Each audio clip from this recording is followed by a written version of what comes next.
Pernyataan Kim Sang-sik mengguncang Asia Tenggara. Ketika timnas Indonesia wajib menggantikan Malaysia. Tidak adil jika Malaysia lolos tapi masih dibayangi persoalan berat nan serius terkait dugaan kasus pemain ilegal yang berhubungan dengan FIFA. Saya rasa banding tersebut akan disetujui jika Presiden FIFA melihat penuh kasus ini. Marcelino Ferdinand buka suara, kegagalan timnas Indonesia U23 sudah terlihat sejak awal, dari pencoretan hingga pulang tanpa medali. Dengan nada penuh empati, ia menyebut nama Ivar Jenner dan Mauro Zylstra sebagai contoh nyata pengorbanan besar yang berujung hasil pahit.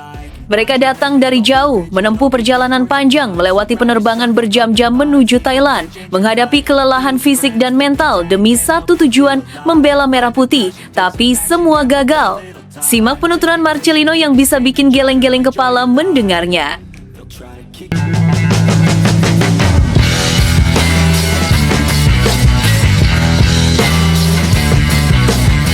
Sebelum kita lanjut ke berita terlengkapnya, alangkah mulianya bagi kalian untuk tekan tombol like dan yang belum subscribe, tolong subscribe channel ini. Pernyataan Kim Sang-sik mengguncang Asia Tenggara. Ketika timnas Indonesia wajib menggantikan Malaysia. Tidak adil jika Malaysia lolos tapi masih dibayangi persoalan berat nan serius terkait dugaan kasus pemain ilegal yang berhubungan dengan FIFA. Saya rasa banding tersebut akan disetujui jika Presiden FIFA melihat penuh kasus ini. Kegagalan timnas Indonesia melangkah ke semifinal SEA Games 2025 bukan sekedar hasil pertandingan biasa. Peristiwa ini menjelma menjadi polemik besar yang menyentuh rasa keadilan, harga diri bangsa, serta kepercayaan publik terhadap integritas sepak bola Asia Tenggara. Harapan jutaan pendukung Garuda yang telah terbangun sejak awal turnamen seolah runtuh seketika, meninggalkan kekecewaan, kemarahan, dan tanda tanya yang belum terjawab. Situasi tersebut semakin memanas ketika Kim Sang-sik mengeluarkan pernyataan yang mengejutkan publik. Dengan nada tegas dan penuh keyakinan, ia menyatakan ketidaksetujuannya terhadap hasil yang membuat timnas Indonesia tersingkir. Baginya, ini bukan hanya soal kalah atau menang, tetapi soal prinsip dasar yang seharusnya dijunjung tinggi dalam sebuah kompetisi internasional, keadilan dan fair play. Kim Sang-sik menilai bahwa timnas Indonesia seharusnya tidak gagal lolos ke semifinal. Menurutnya, ada fakta-fakta penting yang seakan diabaikan oleh penyelenggara. Salah satunya adalah kemenangan Indonesia atas Myanmar di fase sebelumnya. Dalam logika kompetisi yang sehat, kemenangan tersebut seharusnya menjadi bukti bahwa Indonesia layak melangkah lebih jauh. Namun yang lebih mengusik rasa keadilan, Malaysia justru tetap melaju meskipun masih dibayangi persoalan serius terkait dugaan kasus pemain ilegal yang berhubungan dengan FIFA. Pernyataan ini sontak menyedot perhatian publik. Isu pemain ilegal bukan perkara sepele. Dalam dunia sepak bola modern, pelanggaran administrasi dan regulasi bisa berdampak besar, mulai dari pengurangan poin hingga diskualifikasi. Ketika sebuah tim masih memiliki masalah hukum yang belum sepenuhnya tuntas, wajar jika muncul pertanyaan apakah mereka pantas melanjutkan kompetisi. Kim Sang-sik secara terbuka menyampaikan bahwa dirinya tidak setuju jika timnas Indonesia harus tersingkir dalam kondisi seperti ini.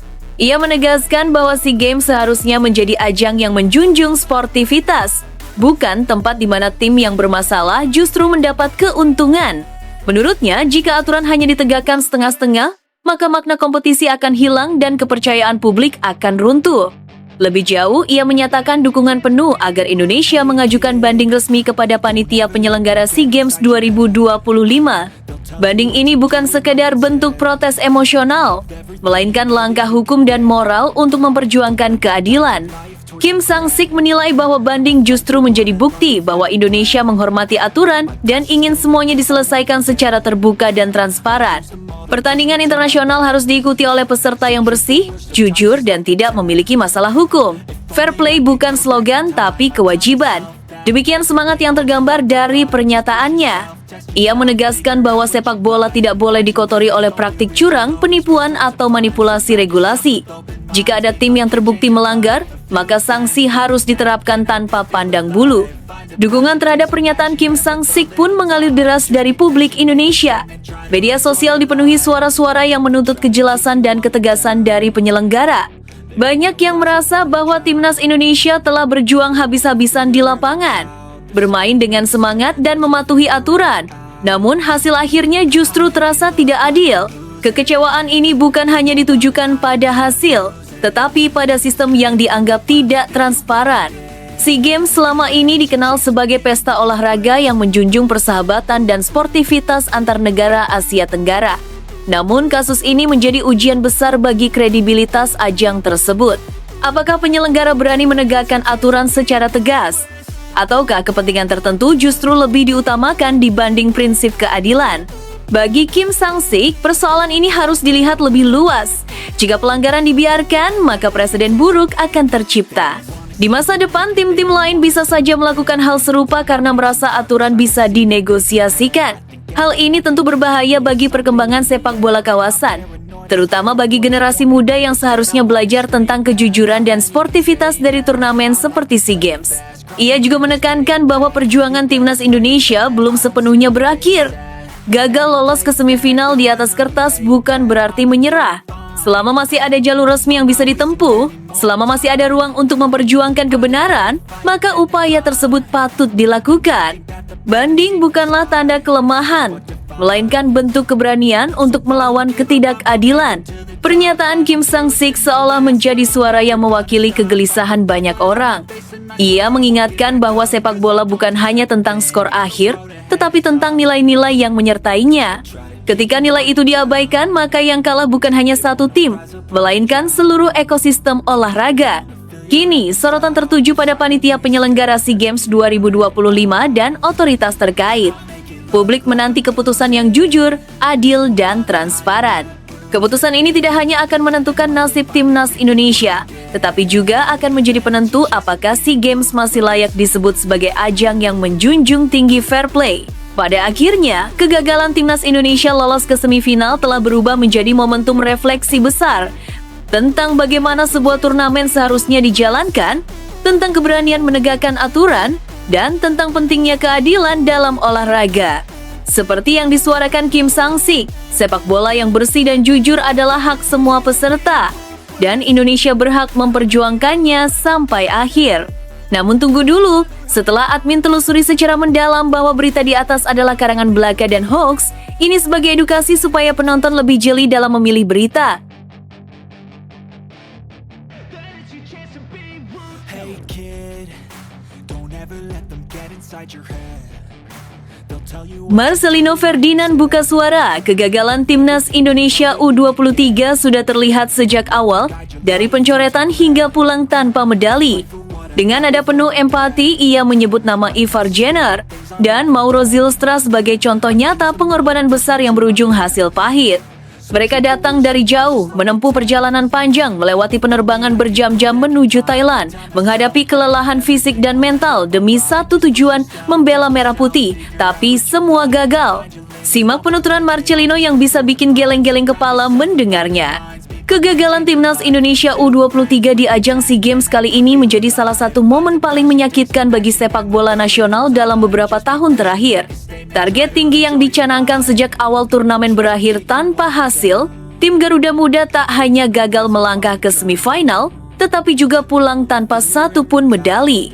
Di tengah gelombang kekecewaan publik, muncul pernyataan mengejutkan dari Marcelino Ferdinand yang langsung menyedot perhatian dan memantik diskusi panjang. Marcelino akhirnya buka suara dengan kejujuran yang jarang terdengar dari seorang pemain aktif. Ia mengungkapkan bahwa kegagalan timnas Indonesia U23 sebenarnya sudah ia perkirakan sejak dirinya dicoret dari skuad. Pencoretan itu menurut penjelasan federasi dilakukan karena alasan cedera. Namun bagi Marcelino, keputusan tersebut menjadi sinyal awal bahwa ada sesuatu yang tidak berjalan sesuai harapan dalam persiapan tim. Semua ini sudah saya perkirakan, ujar Marcelino. Kalimat singkat tersebut terasa berat dan penuh makna. Bukan karena ia merasa paling penting, melainkan karena ia melihat ada masalah yang lebih besar dari sekedar absennya satu pemain. Marcelino menegaskan bahwa dirinya tidak ingin menjadikan pencoretan sebagai alasan utama kegagalan, namun ia mengaku firasat buruk itu muncul sejak awal. Menurut Marcelino, tim seolah tidak benar-benar berada dalam kondisi ideal untuk menghadapi tekanan besar di turnamen sekelas SEA Games. Persiapan yang kurang matang, keputusan yang terkesan tergesa-gesa, serta dinamika internal yang tidak sepenuhnya solid menjadi faktor yang lambat laun terlihat jelas di lapangan. Hasil akhir yang mengecewakan pun seakan menjadi pembenaran atas kekhawatiran yang selama ini ia pendam. Yang paling menyentuh dari pernyataan Marcelino adalah ketika ia berbicara tentang rekan-rekannya, khususnya para pemain diaspora. Dengan nada penuh empati, ia menyebut nama Ivar Jenner dan Mauro Zylstra sebagai contoh nyata pengorbanan besar yang berujung hasil pahit. Mereka datang dari jauh, menempuh perjalanan panjang, melewati penerbangan berjam-jam menuju Thailand, menghadapi kelelahan fisik dan mental, demi satu tujuan, membela Merah Putih. Saya benar-benar kasihan sama mereka, ungkap Marcelino. Bagi dirinya, kegagalan ini terasa lebih menyakitkan karena ia tahu betul betapa besar komitmen para pemain diaspora tersebut. Mereka meninggalkan kenyamanan di luar negeri, menyesuaikan diri dengan lingkungan baru, cuaca berbeda, dan tekanan publik yang tinggi. Namun pada akhirnya, semua itu tidak terbayar dengan hasil yang layak. Marcelino menegaskan bahwa kegagalan ini tidak boleh dibebankan kepada satu atau dua pemain. Ia melihatnya sebagai kegagalan kolektif, termasuk dalam perencanaan dan pengambilan keputusan di level atas. Ia merasa para pemain sudah berusaha semaksimal mungkin di lapangan, tetapi usaha tersebut tidak didukung oleh sistem yang benar-benar siap untuk bersaing. Meski demikian, Marcelino tidak ingin pernyataannya ditafsirkan sebagai bentuk menyalahkan atau membuka konflik. Sebaliknya, ia justru berusaha menyebarkan pesan penguatan mental. Dalam situasi yang oleh banyak pihak disebut sebagai masa kelam sepak bola Indonesia di tahun 2025, Marcelino mengajak seluruh pemain dan pendukung untuk tetap menjaga pikiran positif. Tetap semangat ya kawan-kawan timnas Indonesia, ucapnya. Kalimat ini terasa tulus dan penuh solidaritas. Ia ingin menegaskan bahwa kekalahan hari ini tidak boleh menghancurkan rasa kebersamaan dan semangat juang yang sudah dibangun. Menurut Marcelino, sepak bola selalu bergerak dalam siklus. Ada masa jatuh, ada masa bangkit, dan kegagalan adalah bagian dari perjalanan menuju kedewasaan tim. Ia bahkan menyampaikan keyakinannya bahwa era kebaikan akan datang kembali pada 2026. Sebuah pernyataan optimistis yang membawa harapan di tengah kegelapan. Marcelino percaya bahwa tahun 2026 bisa menjadi titik balik, asalkan kegagalan di 2025 benar-benar dijadikan bahan evaluasi, bukan sekadar disesali lalu dilupakan. Bagi Marcelino, era kegelapan 2025 harus ditutup dengan keberanian untuk berbenah. Keberanian mengakui kesalahan, memperbaiki sistem, dan membangun tim dengan perencanaan yang matang. Ia berharap ke depan tidak ada lagi pemain yang datang jauh-jauh dengan harapan besar namun pulang dengan tangan hampa. Pernyataan Marcelino Ferdinand ini pun mendapat respons luas dari publik. Banyak yang merasa kata-katanya mewakili isi hati pemain yang selama ini tak terdengar. Ada kejujuran, ada kepedihan, tetapi juga ada harapan. Di balik kritik tersirat, tersimpan cinta yang besar terhadap timnas Indonesia. Kegagalan di SEA Games kali ini bukan sekadar soal tidak mendapatkan medali. Ini adalah alarm keras bagi seluruh ekosistem sepak bola nasional tentang pentingnya persiapan yang serius, komunikasi yang jujur, dan keputusan yang berpihak pada kepentingan tim, bukan sekadar formalitas. Pada akhirnya, Marcelino Ferdinand telah menyampaikan pesan yang jauh lebih besar dari sekedar kekecewaan pribadi. Ia mengingatkan bahwa sepak bola Indonesia tidak boleh terus terjebak dalam siklus kesalahan yang sama. Jika 2025 adalah era kegelapan, maka 2026 harus menjadi era kebangkitan. Dengan evaluasi menyeluruh, mental yang lebih kuat, dan persatuan semua pihak, harapan itu masih sangat mungkin untuk diwujudkan. Namun tunggu dulu. Setelah admin telusuri secara mendalam bahwa berita di atas adalah karangan belaka dan hoax, ini sebagai edukasi supaya penonton lebih jeli dalam memilih berita.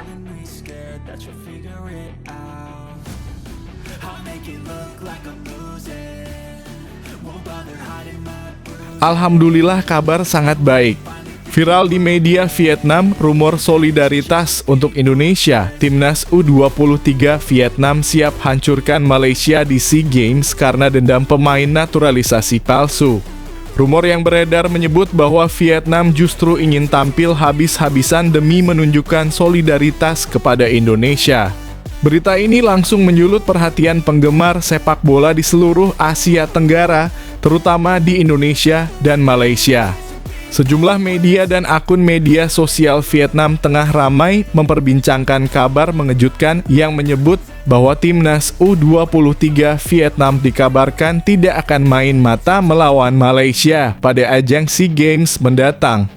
Bahkan rumor yang beredar menyebut bahwa Vietnam justru ingin tampil habis-habisan demi menunjukkan solidaritas kepada Indonesia. Berita ini langsung menyulut perhatian penggemar sepak bola di seluruh Asia Tenggara, terutama di Indonesia dan Malaysia. Kabar yang tersebar ini menyebutkan bahwa sebagian penggemar dan elemen masyarakat Vietnam masih menyimpan dendam lama terhadap Malaysia. Hal ini berkaitan dengan kontroversi pada ajang sebelumnya di mana Malaysia dikabarkan menurunkan 7 pemain naturalisasi yang dianggap tidak sah atau abal-abal oleh sebagian pengamat Vietnam. Kekalahan telak yang pernah dialami timnas Vietnam senior akibat hal ini disebut-sebut sebagai salah satu alasan mengapa publik Vietnam kini berharap tim U23 mereka akan tampil agresif melawan Malaysia. Nama pelatih timnas Vietnam Kim Sang-sik muncul dalam narasi rumor tersebut.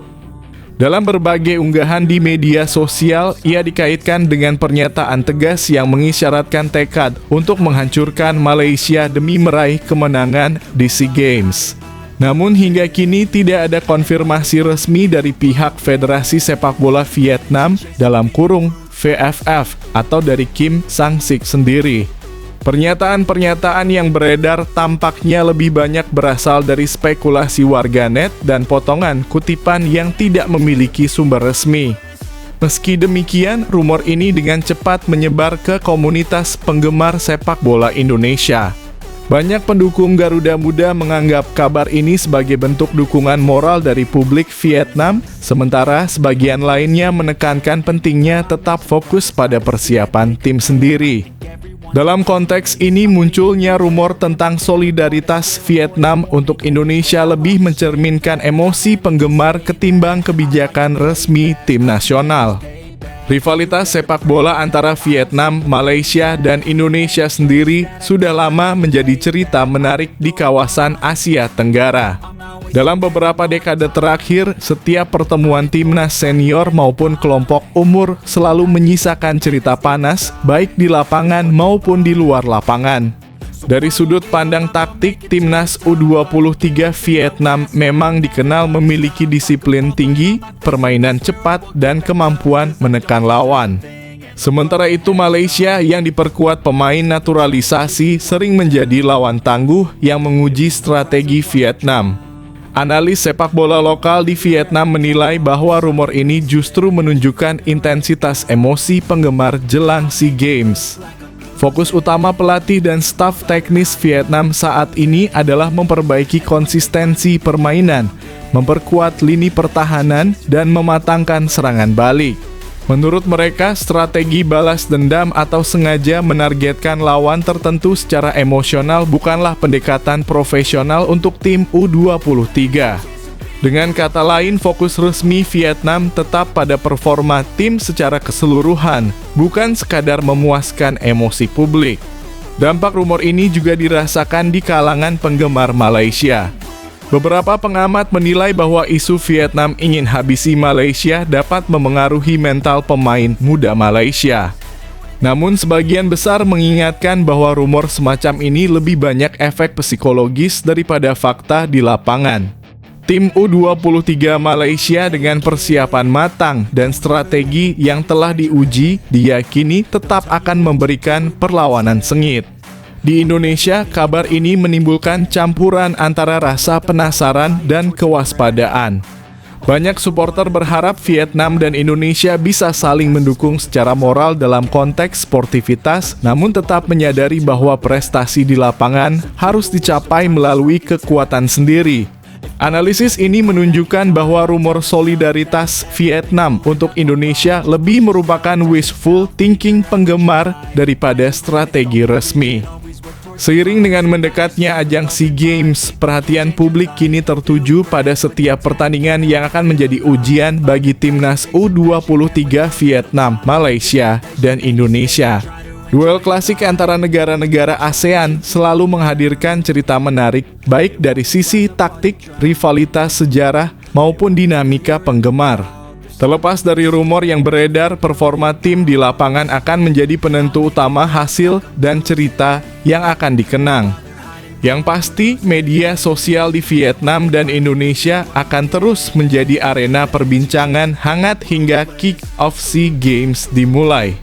Sementara itu, publik hanya bisa menunggu konfirmasi resmi dari masing-masing federasi sepak bola dan menilai apakah rumor ini hanyalah isu viral atau benar-benar mencerminkan strategi di balik layar. SEA Games tahun ini dengan semua kontroversi, rivalitas, dan spekulasi dipastikan menjadi salah satu edisi paling menarik dalam beberapa tahun terakhir.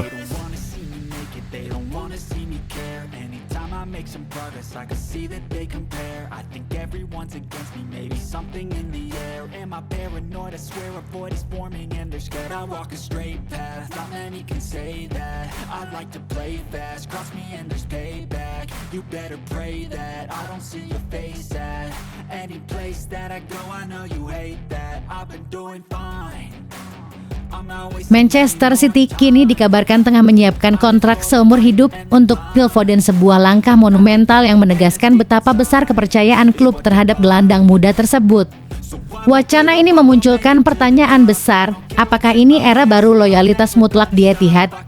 Sejak naik dari akademi, Foden telah menjadi bagian inti skuad City. Performanya yang stabil musim ini membuat manajemen ingin memastikan ia bertahan sepanjang kariernya. Melalui kontrak seumur hidup, City berharap mempertahankan identitas klub lewat talenta lokal sekaligus menahan godaan dari klub lain. Dalam rencana jangka panjang, Foden dipandang sebagai pilar masa depan bersama pemain senior seperti Erling Haaland. Komitmen panjang memberi stabilitas bagi tim dan menjaga inti skuad tetap solid. Guardiola pun berkali-kali menyiratkan harapannya agar Foden menetap di City sepanjang karier. Namun, kontrak seumur hidup juga memiliki risiko, mulai dari potensi cedera hingga tekanan performa. Klub harus memastikan kondisi dan motivasi Foden tetap terjaga agar kesepakatan ini tidak menjadi beban.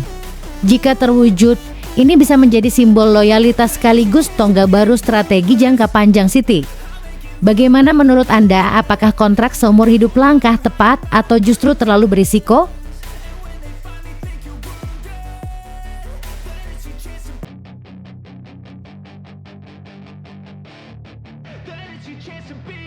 Hey kid, don't ever let them get inside your head. They'll tell you what to do in life instead. Pep Guardiola melontarkan nasihat paling unik dan mengejutkan jelang laga hidup mati Real Madrid versus Manchester City. Ketika Xabi Alonso datang ke duel ini dalam tekanan besar, saya tidak akan kencing untuknya. Setelah kekalahan menyakitkan 2-0 dari Celta Vigo dan rentetan hasil buruk, Guardiola justru memberi pesan bernada satir yang langsung menyita perhatian. Hanya beberapa bulan memimpin Real Madrid, Alonso sudah diguncang isu perpecahan ruang ganti. Vinicius Junior dan Jude Bellingham disebut tak bahagia, sementara manajemen bahkan dikabarkan mulai melirik Jurgen Klopp sebagai alternatif. Di tengah isu panas itu, komentar Guardiola makin menyulut drama, dia harus kencing sendiri. Saya tidak akan kencing untuknya. Guardiola juga menyinggung masa depan Alonso, seraya menegaskan bahwa tekanan besar adalah bagian tak terpisahkan dari laga-laga elite. Jika tidak menang, posisi pun terancam. Namun ia tetap mendoakan yang terbaik untuk mantan anak asuhnya tersebut. Guardiola menutup dengan peringatan keras menghadapi Real Madrid di Liga Champions. Menjadi lebih baik, tidak cukup harus jauh lebih baik. Menurut Anda, apakah komentar Guardiola ini bentuk dukungan terselubung, sindiran, atau justru perang psikologis jelang laga besar?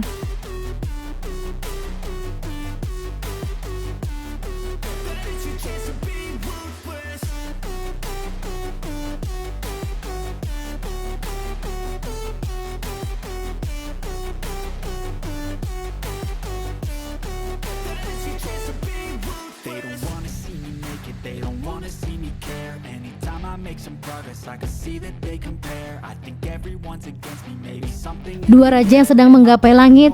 Prediksi Real Madrid versus Manchester City dipastikan seru dan keras. Pertemuan Real Madrid versus Manchester City kembali hadir dalam duel panas Liga Champions di Santiago Bernabeu. Kamis 11/12/2025 dini hari waktu Indonesia Barat. Dalam 7 laga terakhir, Madrid hanya menang 2 kali. Padahal Alonso sempat mencatat 13 kemenangan di awal masa jabatannya. Isu ketidakharmonisan ruang ganti kian memperparah keadaan. Meski begitu, Madrid punya modal kuat di kandang karena selalu menang di Santiago Bernabeu sepanjang musim Liga Champions ini. Namun badai cedera membuat situasi makin pelik.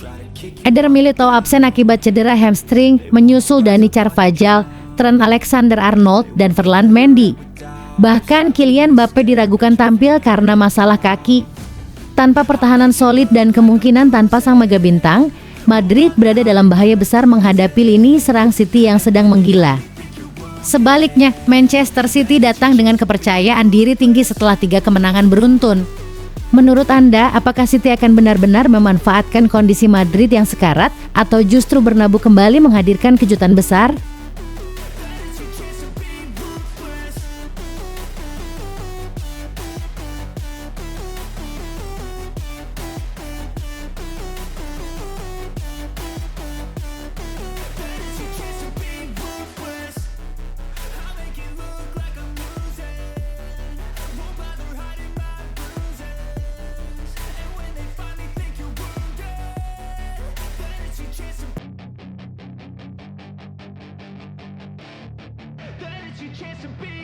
Hey kid, don't ever let them get inside your head. They'll tell you what to do in life instead of everything you know that you could get. Manchester City harus cetak 2 gol untuk hadapi Real Madrid. Erling Haaland siap tempur lawan Mbappe. Jelang laga penentuan fase grup Liga Champions di Santiago Bernabeu, Kamis (11/12) dini hari waktu Indonesia Barat, Manchester City mendapat peringatan keras dari analis Sistem Company Steven Cinerne. Ia menilai peluang Kylian Mbappe mencetak gol ke gawang The Citizen sangat tinggi, sehingga City disebut harus menyiapkan skenario mencetak minimal 2 gol untuk membawa pulang hasil positif. Mbappe sempat menimbulkan kekhawatiran usai absen latihan pada Selasa (9/12), tetapi sang penyerang diperkirakan tetap tampil jika lolos tes kebugaran. Cinerne menyebut City tak boleh berharap bisa meredam Mbappe sepenuhnya, masuklah ke pertandingan dengan asumsi Mbappe akan mencetak gol. Angkanya terlalu tinggi untuk berpikir sebaliknya. Ia menilai pertahanan City memang solid, namun kelemahan mereka menghadapi serangan balik cepat adalah celah ideal bagi Mbappe. Dia hampir mustahil dijaga penuh. Kecepatannya gila. Jika dia dapat ruang di belakang, habis sudah, tegasnya. Namun Cinerne mengingatkan bahwa City punya senjata mematikan juga, Erling Haaland, yang bisa membuat kekacauan jika mendapat momentum.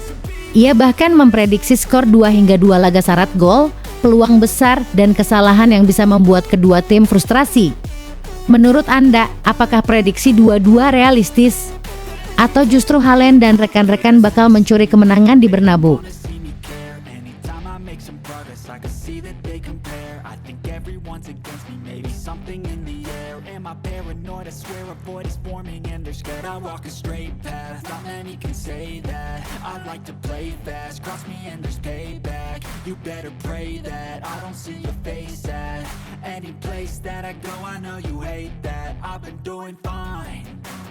I'm not wasting any more time. I live for the fight and the climb. And I think that the pain that's deep inside is what Manchester United era Amorim pecahkan statistik Premier League. Manchester United kembali menunjukkan perubahan besar di bawah Ruben Amorim. Bertandang ke markas Wolverhampton Wanderers di Molineux Stadium, Selasa (9 Desember 2025 dini hari waktu Indonesia Barat, Setan Merah menang telak 4-1 sekaligus mencatat rekor baru. Bruno Fernandes membuka skor pada menit ke-25 sebelum Jean Rickner Bellegarde menyamakan kedudukan jelang turun minum. Namun babak kedua berubah menjadi panggung dominasi penuh MU yang menambah 3 gol dan mengamankan kemenangan meyakinkan. Dalam laga ini, MU menghasilkan 27 tembakan dengan 10 tepat sasaran, jumlah tembakan terbanyak sejak Amorim mengambil alih tim. Catatan serupa terakhir terjadi pada Desember 2023, ketika MU mencatat 28 tembakan melawan Chelsea. Amorim mengaku puas, menyebut timnya kini jauh lebih matang dalam proses ofensif.